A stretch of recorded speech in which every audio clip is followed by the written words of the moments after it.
A pretty special auction is happening next week to raise funds for the Rural Support Trust. The Trust gives farmers a hand when they're facing tough times, and that includes the very worst of times.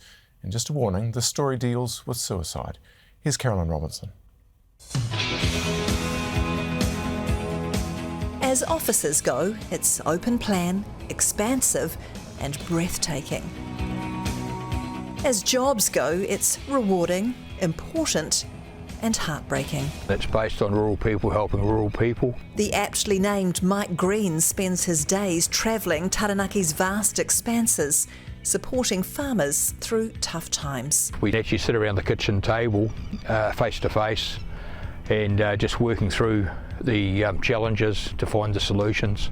Kitchen tables like this one in Normanby, where there'll always be one chair empty. Stephen and I married in 1996, two beautiful sons. Stephen and I had decided in 2022 that we would sell the herd. It was a particularly difficult season. It had been a very wet spring. We didn't have a lot of grass on the farm. So as soon as Stephen and I signed, he had a change of heart. We tried to get out of the sale, but that was just not going to happen. It was around about that time that Stephen began to not sleep well, was thinking about things too much, overthinking. He came in from getting the cows into the shed and just said that he was really tired. I tucked him up on the sofa and said, have a sleep, I'll go and finish at the shed. Gave him a kiss. 7:30 came and there was no sign of him. So I decided to leave the shed and came over to the house. I was wondering where he was. That's what I found him. He'd taken his life.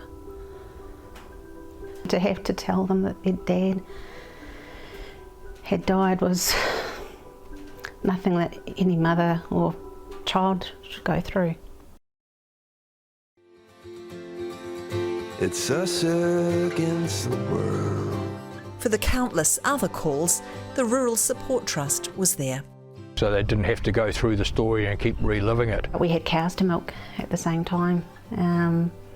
So the very first thing that the Rural Support Trust did was find local farmers who would come in and milk our small herd. And contacted my lawyer, the bank, my accountant, just made phone calls. Mike also contacted Fonterra, then organised a working bee here at home. 20 or 25 people that turned up from around here. Mechanisation's our friend, yet it can be our enemy as well, because in the old days, everyone used to do the conventional bales. We go from neighbour to neighbour, helping each other, and then you'd have a barbecue and a few beers afterwards. Not knocking contractors, anything like that. It's the way things have gone, but now the contractor comes in, does the big bales, and they're in and out and gone. Isolation's a great contributor to it, and just the workload, pressure of change. It's a problem that sort of doesn't seem to be going away. So next week the Trust is holding an auction, raising money so they can continue offering a hand and a shoulder.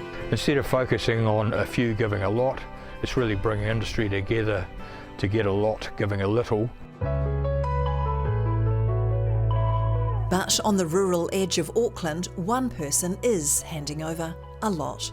I'm absolutely blown away by Jamie, a young man of 30. He rang us and said he wanted to donate a sculpture to our auction. Jamie Thomas grew up on a farm in Te Kuiti and lost a friend, then a neighbour to suicide. That doesn't just go away.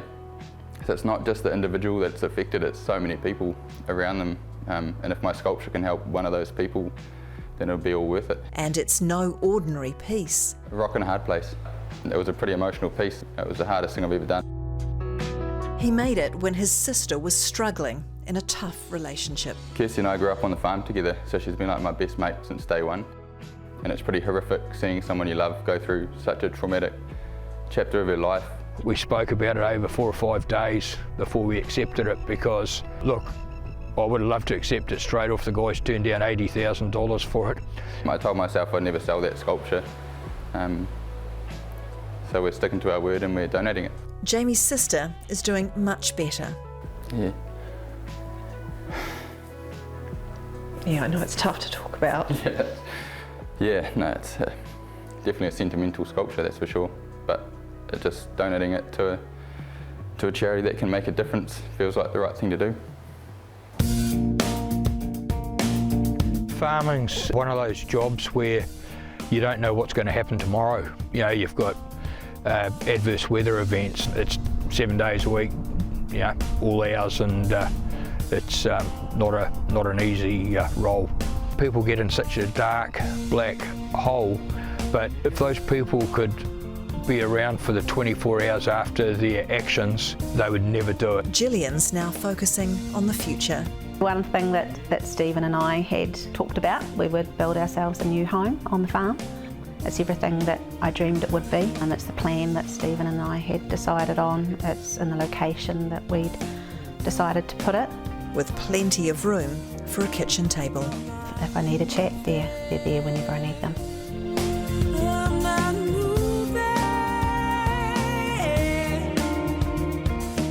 And if you want to support the Rural Support Trust's fundraiser, the details are on our Facebook page.